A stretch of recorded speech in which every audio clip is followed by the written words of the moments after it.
Jongleur. Jardinier. Joueur de flûte. C'est plus triste, là, Théo. Pas de joueur, on peut plus. Ah, il donne une lettre, bien sûr, avec des catégories, bien sûr, et essayer de trouver des mots qui correspondent aux catégories qui commencent par la lettre proposée. Voilà, le fameux jeu du petit bac.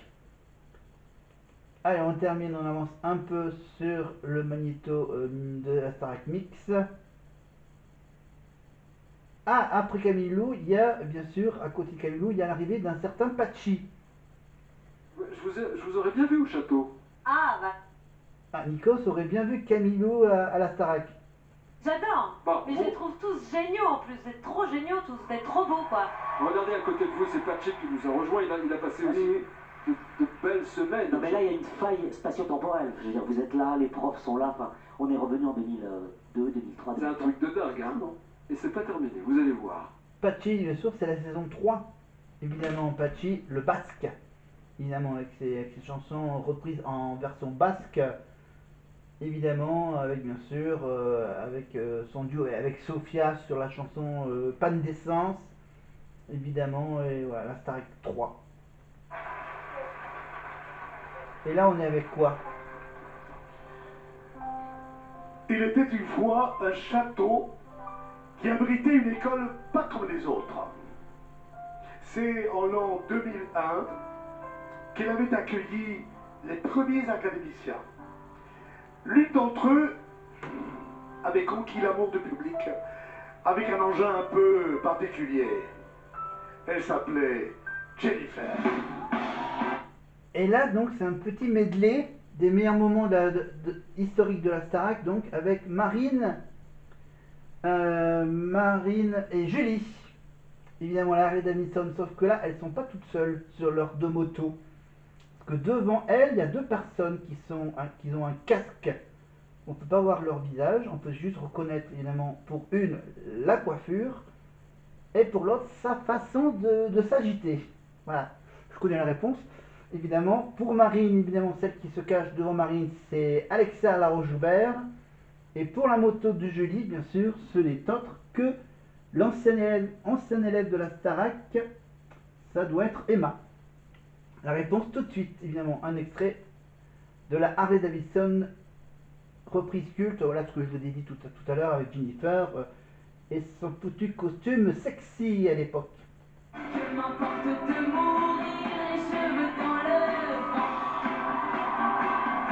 Alexia, évidemment, qui était devant Marine, évidemment, qui a fait beaucoup, qui a été très surpris, bien évidemment, pour Nikos et Jennifer, et pour, bien sûr, pour le côté de Julie, bien sûr, Emma. Évidemment, bien sûr, hein, bon, il y avait juste un indice avec les cheveux blonds qui dépassaient. On passe tout de suite à Armande. La danse.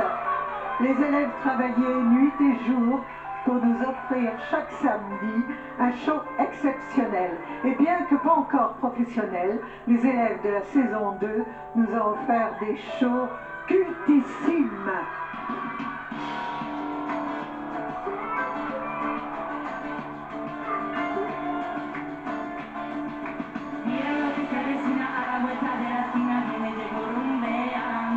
Alors là, pourquoi il chante la SketchUp? Alors en fait, il chante la SketchUp parce que c'était un des moments les plus cultes de la Starac 2, avec Georges Alain qui reprenait cette chanson assez rérée. Évidemment, c'était évidemment la scène, bien sûr. Bon, déjà Georges Alain chantait pas trop correctement, évidemment, mais en plus, et en plus avec la chorégraphie et tout le tintouin, et en plus chanter en espagnol approximatif, je crois. C'est ça les paroles.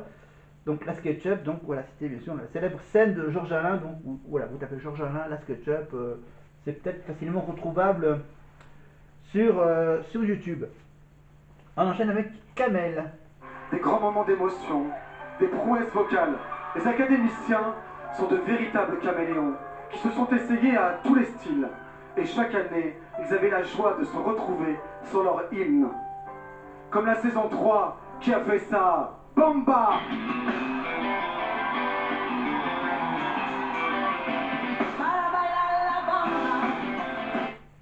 Évidemment, donc, bien sûr, la Bamba fait partie des nombreux hymnes de la Starac 3. Donc la Starac 1, c'est évidemment la musique et Gimme Gimme a Man After Midnight avec les filles. En saison 2, c'était évidemment musique merde, je sais pas qui. La saison 3, évidemment, c'était bien sûr la Bamba, puis ensuite c'est passé à l'Orange du Marchand avec Michel évidemment, mais le premier hymne de la Starac 3, c'était évidemment la Bamba.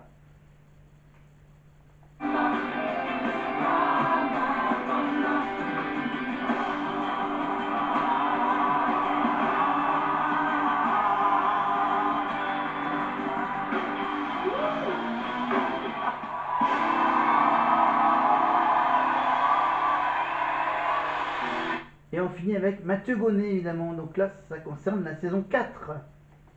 Talentueuse posa ses valises au château. Ce soir-là, la France assista à la naissance d'une étoile. Son nom, Grégory Le Marchal. 20 ans plus tard, sa voix d'ange continue d'écrire l'histoire de la Star Academy.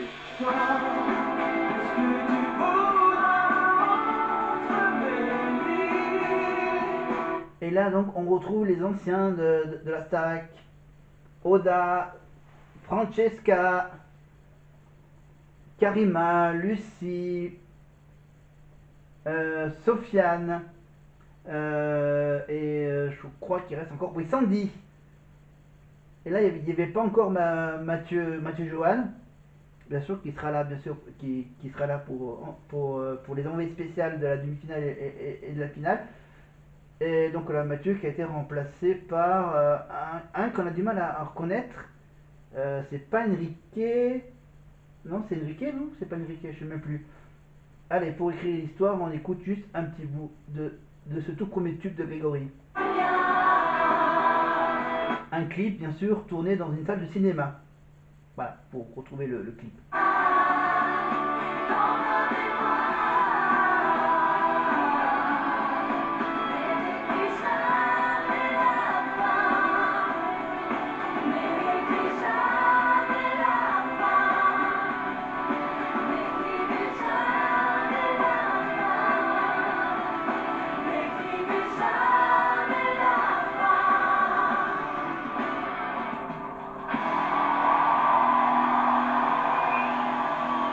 Voilà, donc il manque qui? Il manque Radia, il manque Harlem, ouais, quelques petits absents qui sont assez importants de la saison 4 de la Starac.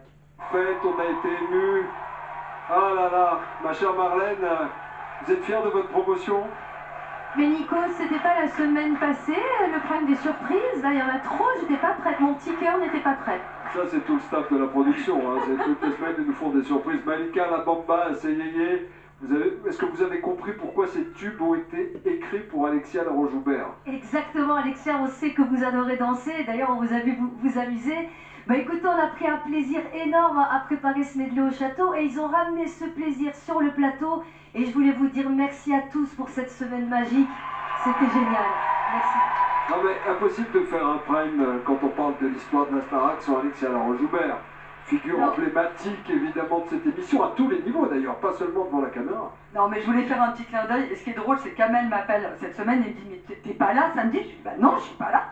Et voilà, donc je suis désolée, je t'ai menti mon Camélou, mais c'est vrai de voilà, retrouver Jenny, être à côté de Jenny, connaître la nouvelle promotion, et Armande et tout ça. Voilà, c'est que maintenant Alexia est devenue la big boss de chez Endemol. Évidemment, voilà, précédemment bien sûr, et elle était bien sûr avant ça productrice de Fort Boyard ou de Koh-Lanta. Maintenant, elle passe de échelon en échelon, hein, chef de projet pour le Loft, directrice de la Starac avec Nikos depuis la saison 1. Ensuite, boum, productrice d'ALP Production, d'ALP. Voilà, c'est ALP, c'est Alexia Laroche. Non, je ne m'en rappelle plus.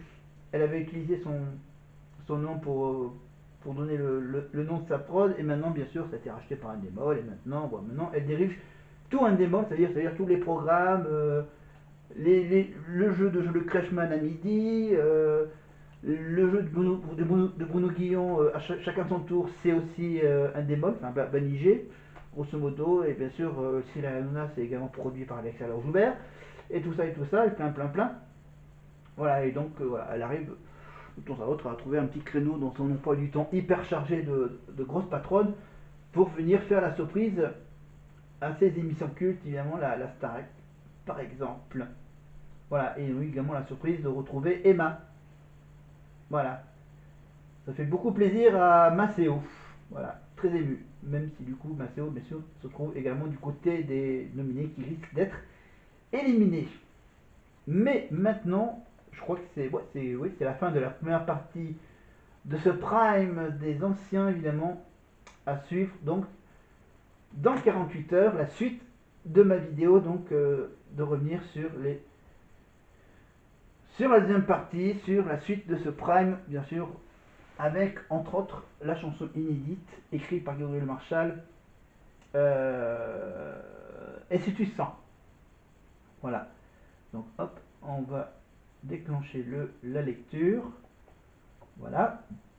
Et maintenant on va faire hop notre petit tour du côté. Hop là, on revient sur TF1+. Voilà. Ok, on y va vite.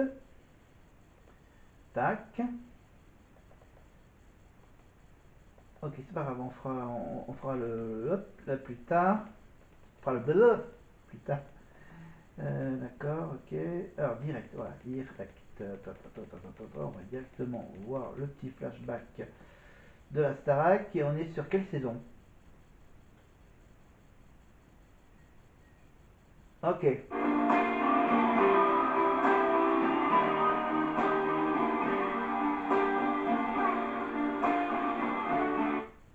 Ok. Et du côté de... Alors du coup, est-ce que je peux... Où est-ce qu'il est? Est-ce qu'il est pas dans le... Ok, on va faire couper le son. On va faire lecture. Voilà. Et maintenant, on va... Hop. Hop. Divertissement. Voilà. Et là, on tape sur quoi? Ok. Ah si. Si.